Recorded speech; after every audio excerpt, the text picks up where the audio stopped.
Bonjour, bienvenue dans votre magazine de l'innovation. Édition spéciale ce vendredi avec des images exclusives d'un projet très ambitieux qui a déjà séduit d'importants partenaires et investisseurs. Son créateur est un serial entrepreneur français. Il partagera avec nous ses rêves, ses peurs, ses interrogations et ce qu'il développe avec son équipe. Vous verrez, c'est un peu sa marque de fabrique. Ce sera dans quelques instants la grande interview d'Emmanuel Freund, fondateur de PowerZ.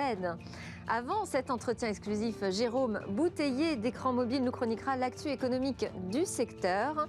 Il est venu accompagné d'un de ses acteurs, Jérémy Delru de cm.com.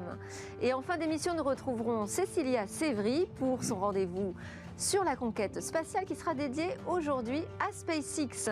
Mais alors tout de suite, place au rendez-vous mobile business. Bonjour Jérôme. Bonjour.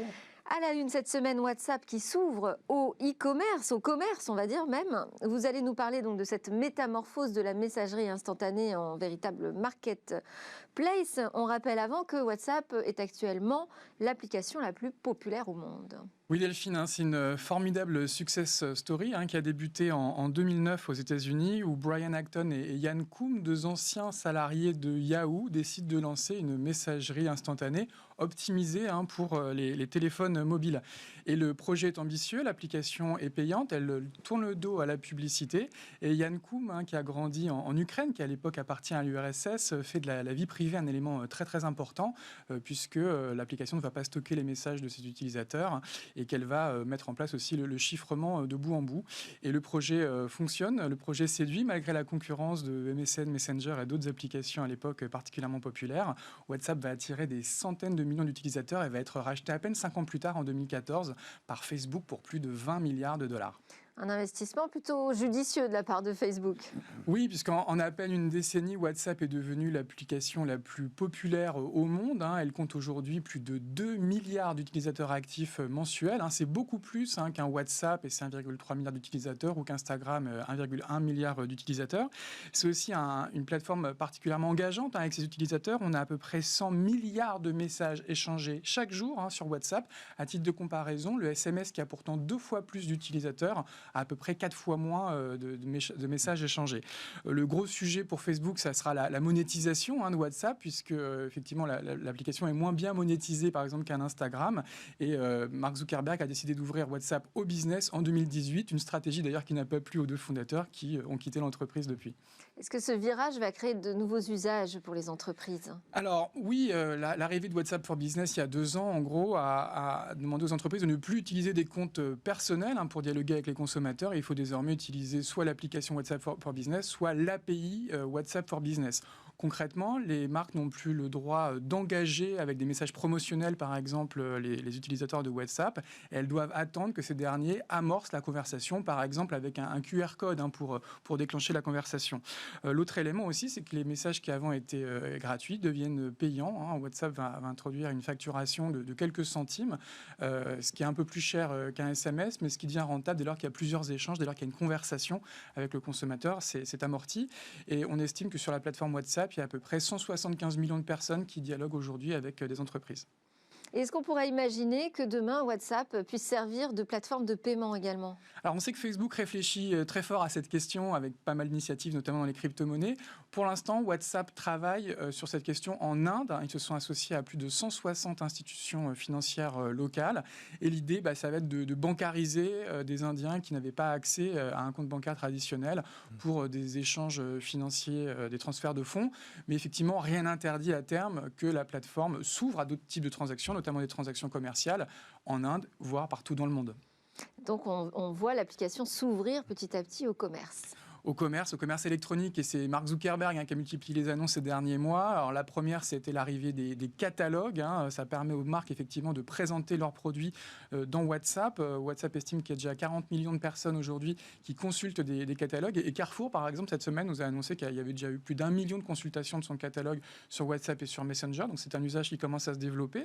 L'autre usage, c'est de permettre aux marques de stocker leurs données dans le cloud computing de Facebook et notamment de stocker les les messages avec leurs consommateurs. Mais évidemment, le vrai sujet, c'est avec l'arrivée du vrai commerce électronique, avec les shops qu'on voit arriver sur Facebook, qu'on voit arriver sur Instagram et qui arriveront l'année prochaine sur WhatsApp, avec la possibilité pour une marque de réellement vendre ses produits dans l'application sans proposer d'autres interfaces. Donc, on voit WhatsApp devenir aussi une super app.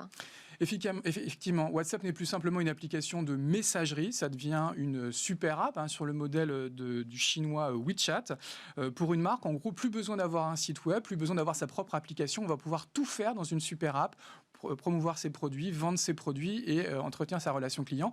Et le groupe Facebook, qui possède Facebook, WhatsApp, Messenger et Instagram, est particulièrement bien placé sur ce nouveau métier, puisqu'en fait, chaque mois, il touche à peu près un tiers de l'humanité. Impressionnant. Alors, nous avons avec nous un partenaire de Facebook qui va pouvoir commenter cette transformation de WhatsApp. Jérémy Delru, bonjour. Bonjour. Vous êtes responsable Europe du Sud de CM.com. Votre entreprise, elle accompagne les marques sur WhatsApp, c'est ça? Exactement. En fait, historiquement, on existe depuis 20 ans. On a monté une plateforme dédiée aux marques, aux entreprises, qui permet d'envoyer des SMS en grosse quantité. Donc aujourd'hui, un SMS que vous recevez de la part d'Etam pour de la promotion ou de la part de la Société Générale pour vous informer sur un débit ou un crédit, ou même de Chronopost pour une livraison, passe par CM. On a aussi d'autres marques comme Airbnb, comme AXA, etc. Et cette légitimité que nous avons eue, puisque le maillage opérateur est quand même assez important, nous a permis et nous a rendu visible finalement des Google, des Facebook, des Apple Business Chat. Et si bien qu'aujourd'hui, oui, WhatsApp s'est approché de nous pour les aider à commercialiser leur API.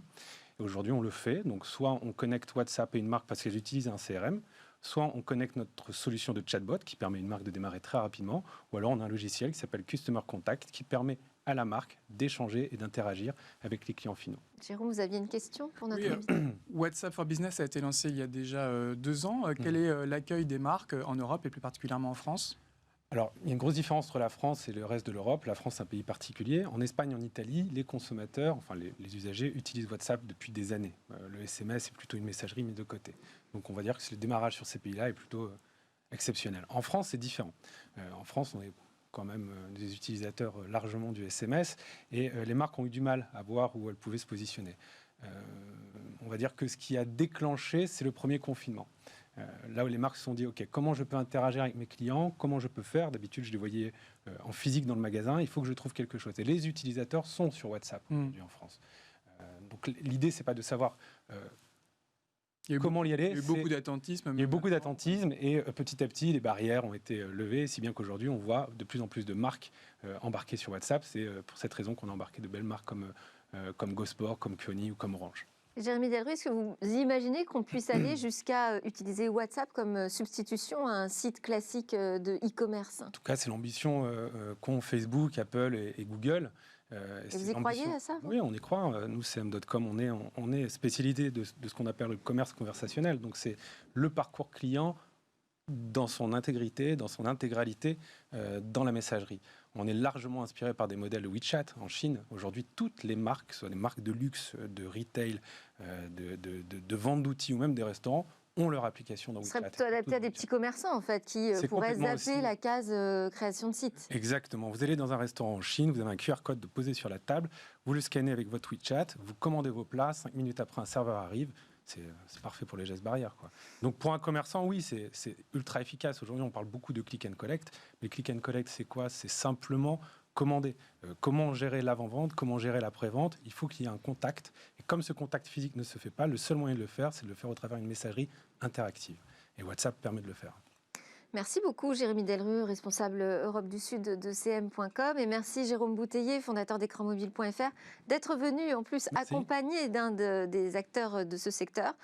Nous, c'est l'heure de notre grande interview exclusive.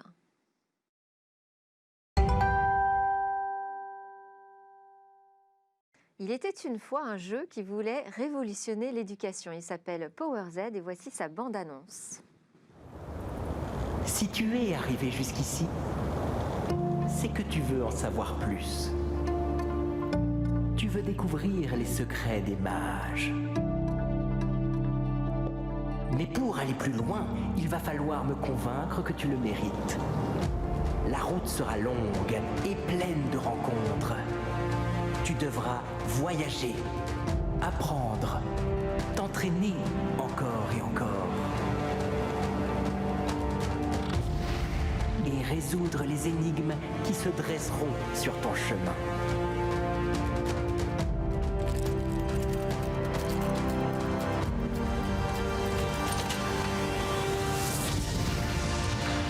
Et alors, enfin, peut-être pourras-tu entrer dans l'immense cité de Babylone.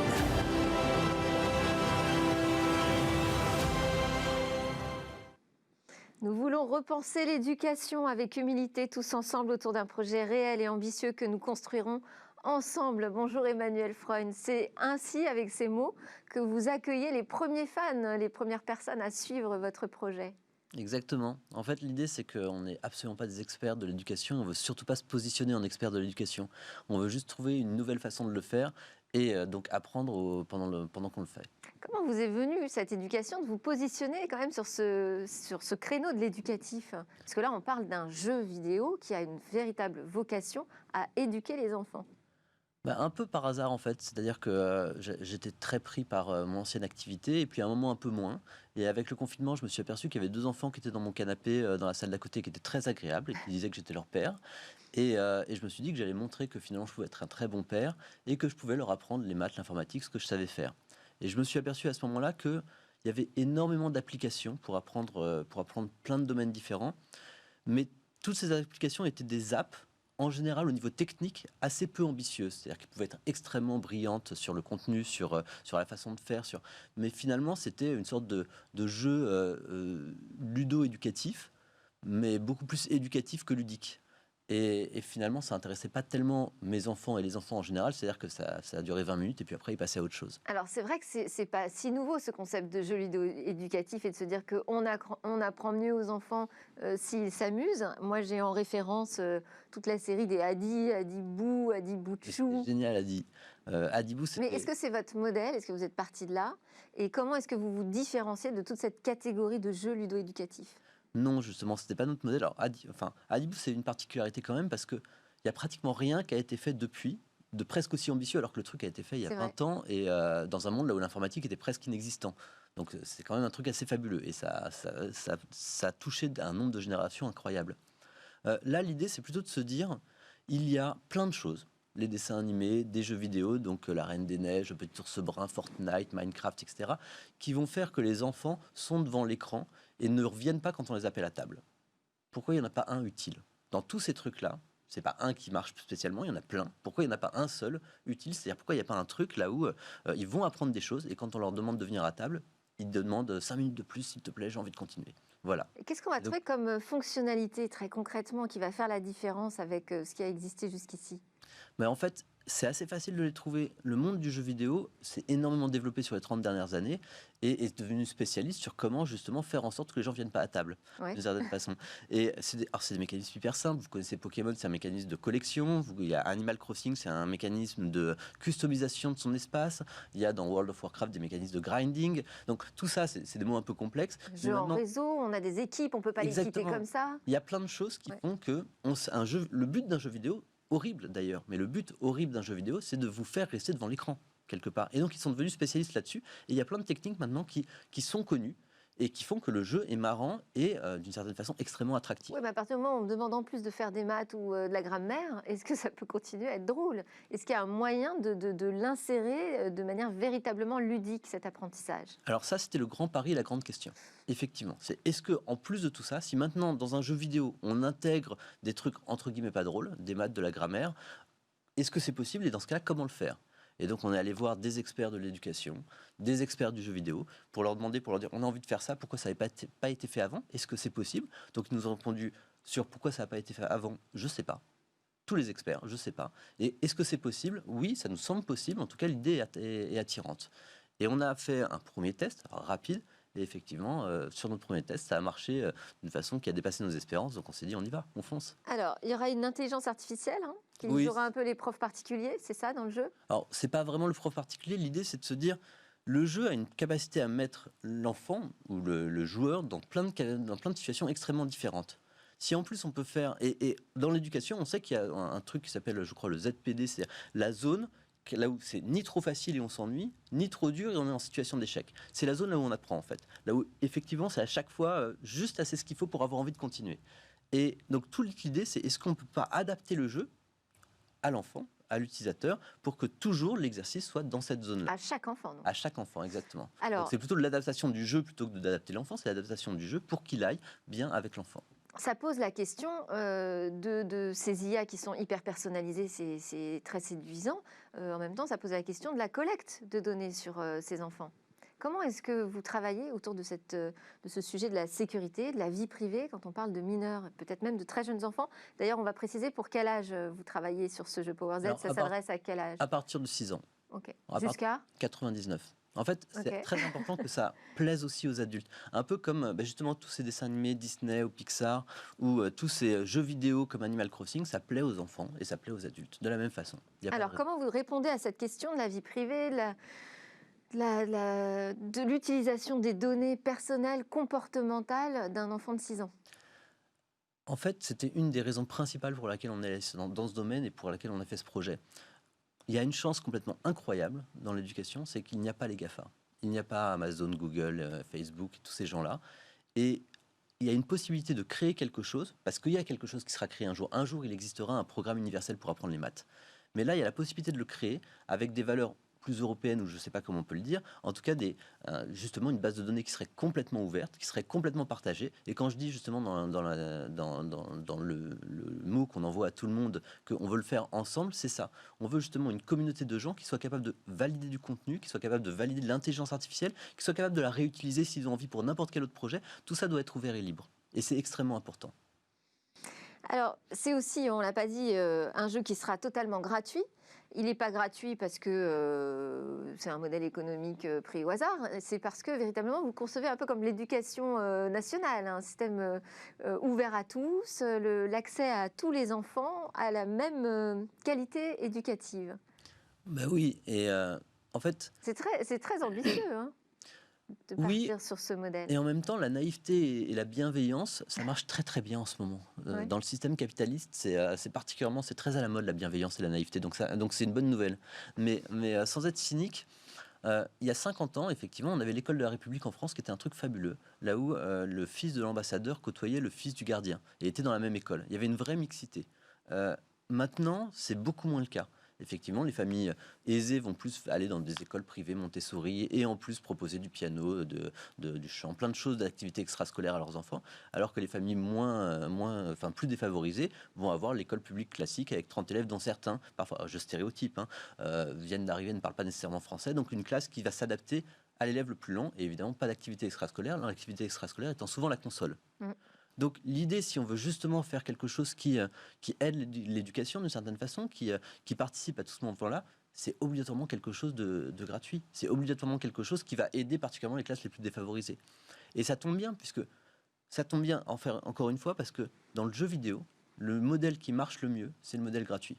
En fait, on s'est aperçu rapidement dans le jeu vidéo que c'était plus intelligent, à la place de faire payer les gens pour qu'ils s'amusent, que d'abord ils Pourtant, tout s'amusent. le monde est prêt à payer dans le jeu. Hein. Non. Ça pose pas vraiment de problème. Les gens sont prêts à payer quand ils s'amusent, justement. Ouais. C'est-à-dire que d'abord, on joue au jeu. Typiquement, les 6 jeux qui marchent le mieux, c'est des jeux gratuits. Fortnite, League of Legends, il y a encore 3 autres jeux chinois hyper connus. Enfin, tous ces jeux-là sont des jeux gratuits, là où quand la personne s'amuse et passe du temps... C'est du freemium, quoi, en fait. C'est même pas du freemium, en fait. Finalement, ils consomment du payant. Ils consomment du payant, mais pas pour aider dans le jeu. Ils consomment du payant qui est uniquement cosmétique, en fait, et c'est ça qui devient extrêmement intéressant. C'est-à-dire qu'ils passent plein de temps, 2 heures, 3 heures dans le jeu, et donc ils vont avoir envie d'avoir un petit chapeau, qui sert à rien, hein, qui est juste joli, mais un petit chapeau, par exemple. Donc il y a plein de modèles, alors c'est pas nécessairement le modèle qu'on va prendre, mais il y a plein de modèles qui font que les jeux gratuits sont les jeux qui rapportent le plus. Donc repenser l'éducation, hein, c'est le pari un peu fou. Un investisseur dirait que c'est un pari totalement risqué, je pense. Et pour autant, vous avez réussi une levée de fonds de 3 millions d'euros au printemps. Auprès, je disais, de partenaires et d'investisseurs pas des moindres. Hein, le Fonds européen spécialisé du capital, par exemple, ou encore GSB Ventures, qui est le fonds personnel d'Octave Clava. Qu'est-ce que vous avez dit? Comment vous les avez convaincus? Ça a été extrêmement rapide. Ça a été extrêmement rapide et j'ai eu beaucoup de chance. D'abord, on cherchait au départ 1,5 million et pas 3 millions. Et on avait l'idée. Et la première chose, c'est qu'on est allé voir les gens qu'on connaissait. J'avais fait Shadow avant, donc c'était un peu pratique et je connaissais un peu mes investisseurs. Shadow spécialisé dans le cloud gaming. Shadow est spécialisé dans le cloud gaming. Donc je suis allé voir mes investisseurs de Shadow, donc Pierre Cosco-Morisset, Michael Benabou, en leur disant hey, j'ai une idée qui me plairait bien, qu'est-ce que vous en pensez? Et tout de suite, ces premiers ont dit mais c'est génial, évidemment à fond, on est là et on suit. Et donc après, ça vient au fur et à mesure. Après, je suis allé voir Eric Maris, Octave Klaba, qui aussi ont adoré l'idée et ont dit que c'était bon, ils étaient derrière et qui venaient avec moi, ce qui était très agréable. Donc les gens que je connaissais venaient. Et donc après, ça devenait hyper facile. C'est-à-dire qu'une fois qu'on a Eric Maris, Octave Klaba, Michael Benabou et Pierre Cosco-Morisset, j'ai rencontré grâce à Eric Arnaud Nourri, le patron d'Hachette, que je connaissais pas du tout. Et qui a dit que effectivement c'était une idée qui allait très bien avec ce qu'il faisait chez Hachette et comme nous on cherchait une sorte d'expert dans l'éducation, ça tombait parfaitement. Le fonds et du capital pareil. Enfin ensuite on est allé voir des experts du jeu vidéo comme Martial, le cofondateur d'Obibi ou Romain, enfin plein de gens comme ça qui tout d'un coup ont fait qu'on a pu choisir nos investisseurs pour savoir qu'est-ce qui donnerait le plus de chances à ce projet de naître dans une atmosphère bienveillante et intelligente. Alors, vous êtes allé même jusqu'à publier sur Madines le pitch deck qui vous a servi à cette levée d'amorçage. Pourquoi? C'est cette volonté de transparence absolue sur votre modèle? C'est obligatoire et en plus le fait de mettre de créer une nouvelle boîte, on avait déjà cette ambition dans Shadow, mais le fait de créer une nouvelle boîte quelque part, ça donne l'occasion de se demander c'est quoi les nouveaux principes de création d'une société. Dans le monde actuel qui change en permanence, quelle devrait être une bonne société? Là, on crée un projet ensemble. Et particulièrement dans l'éducation, qui est quelque chose de sociétal extrêmement important, comment on fait pour que d'autres personnes aient envie de mettre leurs enfants sur ce programme? Et la première chose qui était extrêmement importante pour nous, c'est qu'il faut qu'ils sachent comment on compte dépenser l'argent. Comment on compte gagner de l'argent. Qu'est-ce qu'il y a derrière, en fait? J'ai pas envie de mettre mon enfant sur un truc là où je ne sais pas ce qui va se passer et ce que va devenir la boîte plus tard. J'ai envie de pouvoir contrôler quand même, surtout s'il passe le long du temps, le contenu qu'il va avoir, l'intelligence artificielle, qu'est-ce qu'elle va faire, ce que la boîte les ambitions de la boîte quelque part. Enfin, je pense que c'était beaucoup plus important. Et donc, oui, ça permettait de le faire. Alors, vous avez cité Hachette, vous avez aussi embarqué Atier avec vous, qui va être donc dans une sorte de board, de comité éducatif. Quel sera le rôle de ces spécialistes de l'éducation? Ils vont valider le contenu? Alors, dans un premier temps, ils nous apportent deux choses. Effectivement, la légitimité, c'est-à-dire que la possibilité de vérifier qu'on va dans la bonne direction et rassurer les parents, les gens, les professeurs qui voudraient regarder le projet pour dire oui, en fait, il y a des gens derrière qui ont validé, qui sont un peu connus et qui sont un peu expérimentés. Et effectivement, l'autre utilité, c'est qu'ils vont valider dans un premier temps le contenu, ils vont valider surtout les principes éducatifs et la direction. Donc, on va avoir des idées de, je ne sais pas moi, faire un jeu sur la grammaire, sur le vocabulaire. Typiquement, une des fonctionnalités du jeu, qui n'est absolument pas de remplacer l'école, c'est de pouvoir apporter à l'enfant une culture un peu plus grande par un vocabulaire, par exemple, un peu plus détaillé. Une des choses principales, c'est quand on arrive dans le jeu, les personnages parlent avec un vocabulaire complexe. Des mots complexes, par exemple. Donc le personnage va pouvoir dire « je ne comprends pas ce mot » et le petit bonhomme en face va pouvoir expliquer des mots un peu complexes comme paradigme, enfin voilà, plein de choses comme ça.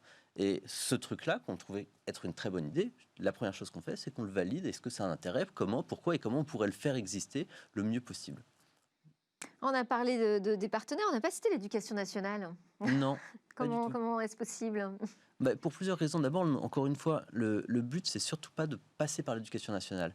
On sera très heureux de travailler. Pas. Non, mais surtout pas, parce que d'abord, on veut absolument pas changer l'école, on veut pas remplacer l'école, on veut pas dire qu'on remplace le travail scolaire ou après. Mais l'école pourrait avoir envie de s'impliquer dans votre projet. Complètement. Et ça sera très bien, mais ça sera beaucoup plus facile quand le projet marchera.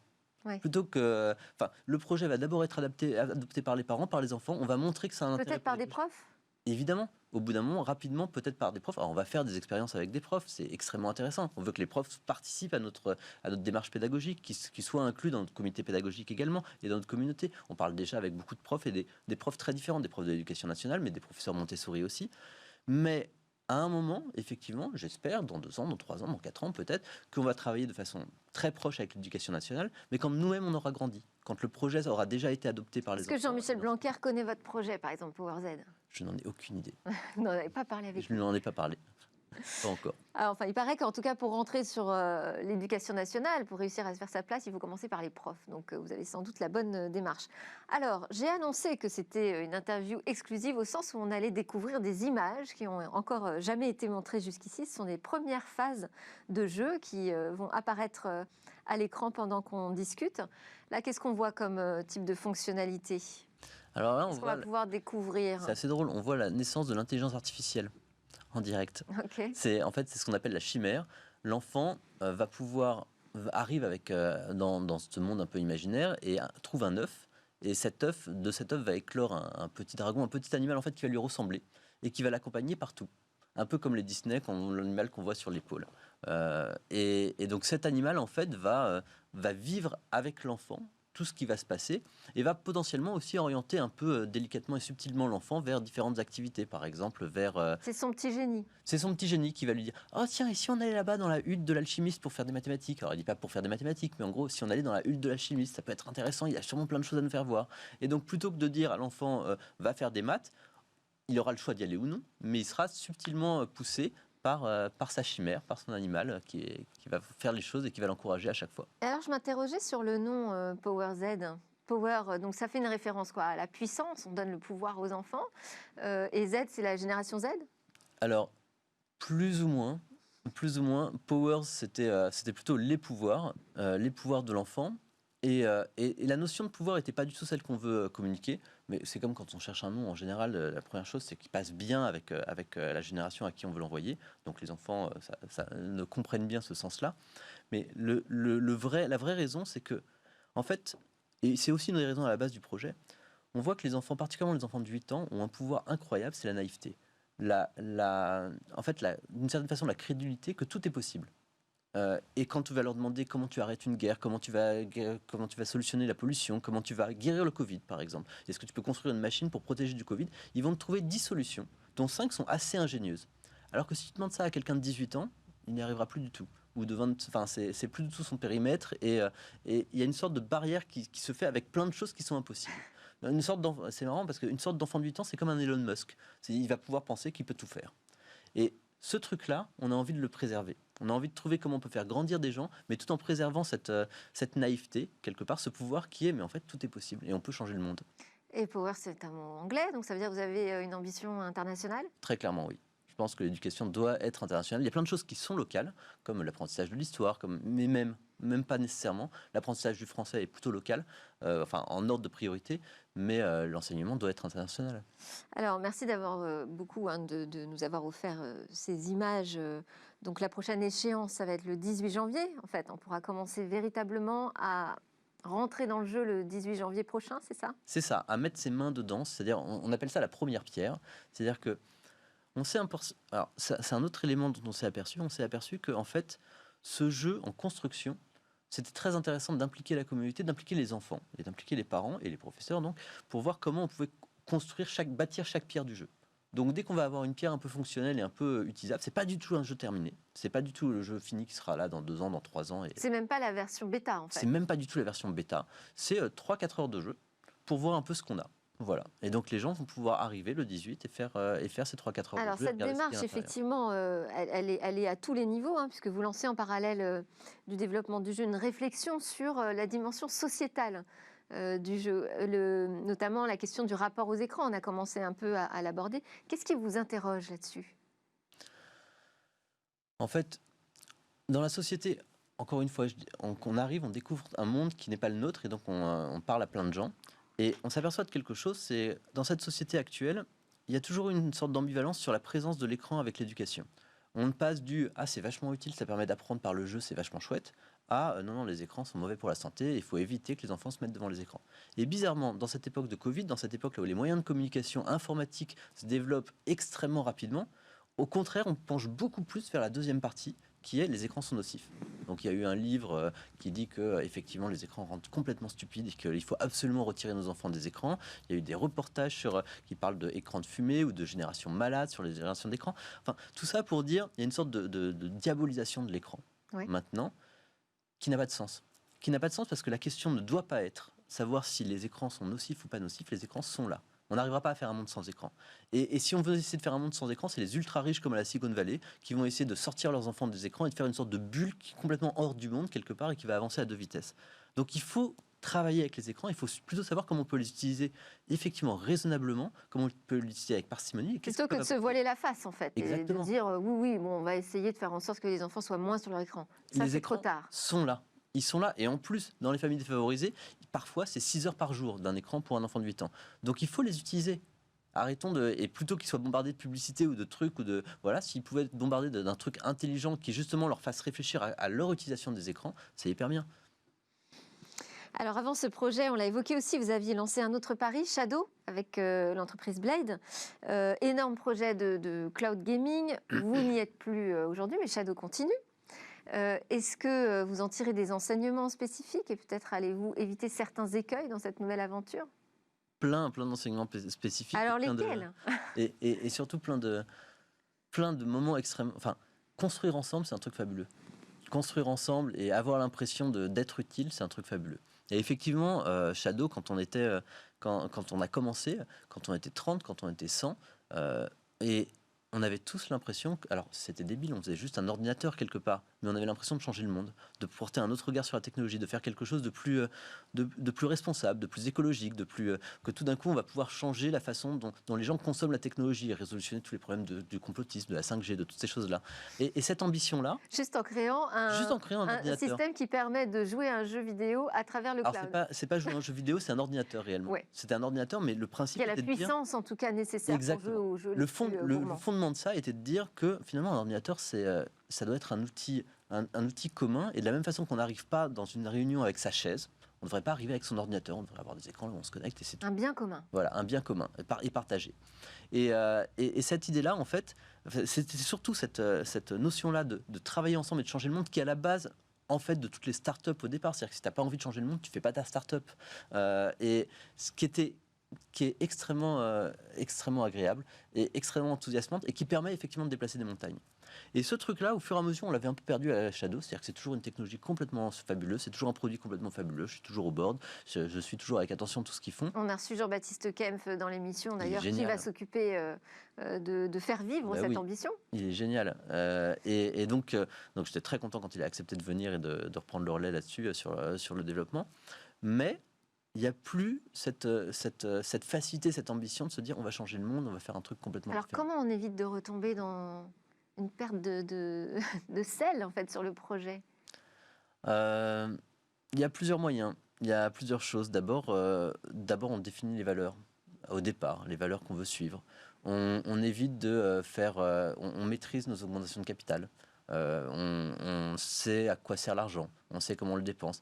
Et dès le départ, justement, on publie tout et on le fait avec la communauté dès le départ. C'est-à-dire qu'on est transparent, on s'impose de marcher avec d'autres et de ne pas pouvoir revenir en arrière. Oui, Emmanuel Freund, ça passe très très vite avec vous le temps. On arrive pratiquement à la fin de notre grand entretien. J'ai annoncé en introduction que vous aviez quelque chose, une sorte de marque de fabrique de la transparence. Je pense qu'on a pu le voir tout au long de notre conversation. Je voulais vous demander si vous seriez d'accord pour partager vraiment en une phrase vos rêves, vos peurs, vos interrogations et votre dernière idée. Alors, vos rêves. À 8h du matin, mais c'est impossible de faire un truc comme ça. On essaye. D'accord. Mes rêves, c'est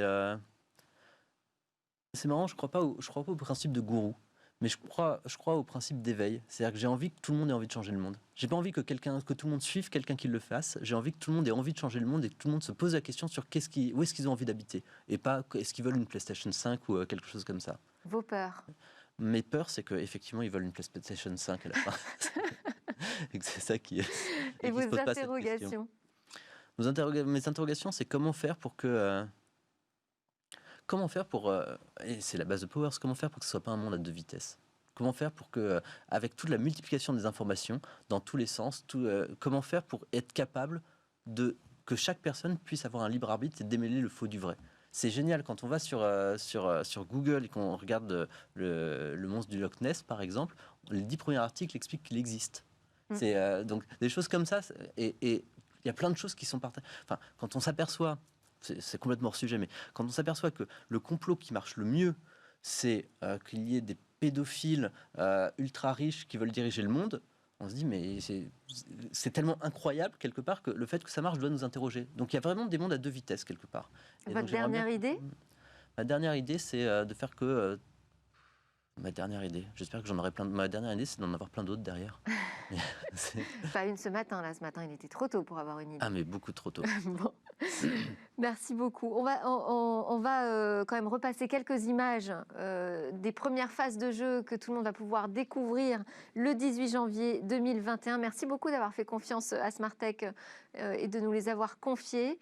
On est très heureux de pouvoir faire la promotion d'un projet aussi ambitieux qui veut changer le monde, repenser l'éducation. Merci beaucoup Emmanuel Freund, fondateur de PowerZ.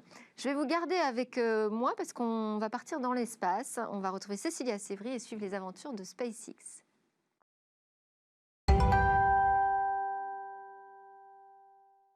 Nous sommes de retour pour la suite de Smartech et Emmanuel Freund de PowerZ est toujours avec moi. Cécilia Sévry nous a rejoint pour sa chronique sur l'espace. Bonjour Cécilia. Bonjour Delphine. Alors aujourd'hui, vous allez nous parler de SpaceX au cœur de la conquête spatiale. Oui, parce qu'il y a quelques jours, la capsule Dragon de SpaceX a rejoint la Station spatiale internationale avec succès. Elle a transporté 4 astronautes là-haut. En fait, c'est une étape historique véritablement pour cette société, car c'est son premier vol habité effectif vers l'ISS. Alors, à l'occasion de cette étape majeure, j'ai décidé de revenir un petit peu sur l'histoire de cette société, un acteur véritablement fort parmi d'autres de la conquête spatiale depuis déjà 20 ans. Excellente idée. Alors, racontez-nous comment tout a commencé. Alors, SpaceX a été fondé en 2002 par Elon Musk, qui dirige aussi cette société. À l'époque, déjà, Elon Musk rêvait d'aller sur Mars, mais il n'a aucune connaissance sur le sujet, il faut bien le dire. Au même moment, il cherche donc un nouveau projet professionnel et il se renseigne un petit peu sur les projets en cours à destination de Mars. Là, il se rend compte qu'il n'y en a aucun. Donc, c'est devenu son nouvel objectif officiel et c'est comme ça que SpaceX est né tout simplement. Alors, une fois qu'il a réalisé ça, ils sont très vite en fait. SpaceX s'est imposé dans l'industrie de l'espace en proposant une idée qui pourrait révolutionner ce secteur. Cette idée, c'est le principe de réutiliser un lanceur. Il prédit qu'un lanceur pourrait être réutilisé entre 10 et 20 fois, ce qui représenterait une économie de 30% sur les prix des lanceurs. C'est pourquoi 20 ans plus tard, SpaceX est un acteur fort de la conquête spatiale, mais il faut dire aussi quand même que la NASA a beaucoup contribuer à l'éclosion de cette société d'un point de vue technique. D'abord, l'agence a donné accès à beaucoup de plans de développement aux ingénieurs de SpaceX. Par exemple, elle a aidé à développer les moteurs Merlin, qui sont des moteurs réutilisables qu'on utilise sur les lanceurs Falcon. Puis la NASA a contribué financièrement, bien sûr, à l'essor de SpaceX. Dès 2008, elle propose un premier contrat de 1,6 milliard de dollars, et puis il y en a eu d'autres. Par exemple, en 2014, un contrat de 2,6 milliards de dollars pour envoyer des astronautes sur l'ISS. Et ça, c'est donc chose faite. Pourquoi la NASA a décidé de se reposer sur SpaceX, sur cette entreprise ? Alors, il y a 2 raisons. D'abord, en fait, ça s'avère vraiment beaucoup plus rentable pour une agence nationale d'avoir recours au secteur privé. Ici, on parle de SpaceX, mais il y a d'autres acteurs comme Blue Origin, dirigé par Jeff Bezos. Le potentiel financier en fait, de ces grandes fortunes, il faut le dire, permet un investissement bien plus conséquent dans les technologies. Le résultat, c'est donc des technologies de moins en moins coûteuses. Si on compare les prix, par exemple, entre le lanceur de SpaceX et la fusée européenne Ariane 5. Ariane 5, c'est 5 millions d'euros pour un seul lancement, alors que Falcon 9, c'est 60 millions d'euros au premier lancement et 50 millions d'euros au second, puisqu'elle sera réutilisée. Il faut rappeler quand même que SpaceX a rendu son autonomie aux États-Unis sur ce secteur de la conquête spatiale, parce que ça fait 10 ans en fait, que les États-Unis passaient par Baïkonour en Russie pour envoyer ces astronautes américains dans l'espace. Les navettes de la NASA, depuis 10 ans, ont été mises au placard. Dans les années 2000, c'était beaucoup trop dangereuses et beaucoup trop coûteuses, surtout. Alors, revenons sur le projet de lanceur réutilisable. On a donc réussi à le construire. Oui, on va citer que celui-là parmi ce qu'a fait SpaceX. C'est le lanceur Falcon 9. Alors, il est propulsé par des moteurs Merlin, on en parlait tout à l'heure, et il est capable de mettre en orbite basse une charge de 13 tonnes. C'est le lanceur qui est entré dans l'histoire du spatial en 2017 en réussissant un vol avec un étage principal, donc réutilisé. Et ça, c'est possible. Pourquoi ? Parce que SpaceX Mars a réussi l'exploit de faire redescendre sur Terre, vous le voyez sur les images, une partie de son lanceur. En fait, au moment d'arriver, une fois libéré de sa charge, il active des rétropropulsions. Il revient donc sur Terre pour finalement se poser à la verticale sur une cible posée là. Une précision technologique au mètre près. Quand ça fonctionne, car des échecs, le lanceur en a cumulé aussi. En 2015, un Falcon 9 explose en plein lancement et l'année suivante, le nouveau lanceur explose à son tour. Et alors, la capsule Dragon là, qui a rejoint l'ISS, qu'en est-il ? Oui, alors parallèlement à Falcon 9, SpaceX a développé un vaisseau cargo Dragon, c'est celui que vous voyez. C'est le premier lancement a eu lieu en 2010 et il peut transporter 6 tonnes en orbite basse et plus de 2 tonnes jusqu'à la Station spatiale internationale. Et encore une fois, c'est la NASA qui a commandé cette technologie. Et alors, cette capsule, elle sera utilisée pour la prochaine mission vers la station spatiale internationale. Exactement, celle de l'astronaute français Thomas Pesquet. Thomas Pesquet, absolument, qu'on adore. Alors, pour finir, vous l'avez évoqué, il y en a bien un qui croit à la colonisation de Mars, c'est Elon Musk. Et oui, et à la rentrée... Ça ne fait que renforcer sa conviction, j'imagine. Évidemment, et à la rentrée, il a présenté les grandes lignes de ses ambitions. Donc, elles tiennent en 2 dates. En 2024, d'abord, il promet d'envoyer des êtres humains sur Mars. Et puis, d'ici 2050, dit construire une ville autonome. Pour ça, il prépare sa propre fusée pour ce long voyage. Elle s'appelle Starship. Et il affirme qu'il pourra envoyer Starship en direction de Mars pour seulement 2 millions de dollars, ce qui n'est pas si cher pour un voyage de presque 500 millions de kilomètres, il faut le rappeler. Mais pour financer tous ces projets, le milliardaire a pris un tournant, celui de la sécurité et de l'armement. À la rentrée, SpaceX a remporté un contrat de 149 millions de dollars pour fournir au département américain de la défense des satellites de détection de missiles. Elle développe aussi une fusée capable de livrer des armes n'importe où dans le monde et en seulement 60 minutes. Alors, on va peut-être terminer là-dessus, mais SpaceX s'est aussi fait remarquer pour avoir envoyé une voiture dans l'espace. Oui, une Tesla en 2018, une voiture Tesla, puisqu'Elon Musk en est aussi le propriétaire de Tesla. Elle a décollé avec un lanceur Falcon Heavy, et puis c'était un vrai coup de com', mais surtout un symbole, puisqu'elle a pris la direction de Mars. Et selon les calculs, a priori, elle devrait être sur Mars, enfin, en train de passer devant Mars au moment où je vous parle.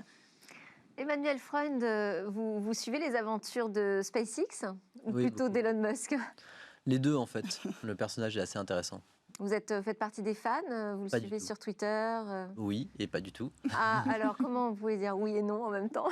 Non, parce que le mec est incroyable. C'est-à-dire qu'effectivement, il a fait bouger la conquête spatiale, il a fait bouger les transports, il a une vraie vision sur plein de choses et il a fait des produits fabuleux. Maintenant, de l'autre côté, c'est typiquement américain, c'est le culte du surhomme. Et ce côté-là qui fait bouger les choses et qui est hyper beau, hyper bienveillant, hyper intéressant, il est aussi teinté il va expliquer que l'hydrochloroquine c'est vachement bien pour que finalement le coronavirus, il n'y a plus rien à faire et tout va bien, il faut prendre ce médicament. Il va expliquer qu'il faut faire ceci ou cela. Il va se positionner lui-même comme une sorte de gourou. Par exemple, justement sur la conquête de Mars, il y a une vraie question de quelle politique va être établie là-bas. Et c'est une politique qui, a priori, ne refusera les lois terriennes. Par exemple, juste parce qu'il a décidé. Et ça, pour moi, c'est pas possible. Donc, il vous émerveille, mais vous n'êtes pas totalement dupe. Il émerveille et inquiète à la fois. Ouais. Et sur sa théorie sur l'intelligence artificielle, puisque vous allez en intégrer dans Power Z, où il dit qu'il faut faire très attention. Demain, ils vont prendre le pouvoir sur l'humanité. Non, c'est pareil, il a beaucoup évolué là-dessus aussi. Il avait très peur de l'intelligence artificielle, enfin, de ce qu'il dit, je ne le connais pas. Il disait avoir très peur de l'intelligence artificielle, effectivement, du complexe Terminator. Et donc, pour pouvoir échapper à ça, ce qu'il est en train de faire, il fait Neuralink, qui est une sorte d'interface, là où il va faire des êtres humains augmentés. Mais encore une fois, je pense que c'est une sorte de bulle de la Silicon Valley, là où il est persuadé que pratiquement tout le monde est comme lui, et que tout le monde va pouvoir se mettre des implants, et tout le monde va pouvoir être un surhomme, une chose comme ça, et ça va encore une fois donner lieu à des gens qui peuvent aller sur Mars, des gens qui peuvent se mettre des implants technologiques, qui peuvent se surdévelopper d'une certaine façon, et une autre population qui elle, risque d'être laissée pour compte. Et puis il était effrayé par ces projets militaristes avec l'intelligence artificielle, et là, Cécilia, vous venez de nous dire que finalement, il travaille... Tout à fait. Non, mais il prend l'argent aussi là où il en a besoin, et malgré ses idéologies qui sont assez transhumanistes, l'idée quand même qu'il l'anime, dont il dit qu'il l'anime, c'est de quitter la Terre pour pouvoir reconstruire, sauver l'humanité. Donc il y a toutes ces ambitions-là qui pourraient paraître nobles, Mais il y a quand même une véritable activité aussi. Quitter la Terre, oui, mais peut-être qu'il faudrait la laisser aussi en bon état avant de partir. Exactement. Merci beaucoup Cécilia Sévry pour cette histoire de SpaceX qu'on va continuer à suivre avec gourmandise bien évidemment. Alors on va vous laisser changer de plateau pour présenter dans quelques instants le Lab Startup et 4 jeunes pousses innovantes. Merci Emmanuel Freund, fondateur de PowerZ pour votre projet très ambitieux. Merci à tous de nous avoir suivis. C'est presque la fin de cette émission. Je vous souhaite un excellent week-end et je vous dis à lundi pour de nouvelles discussions sur la tech.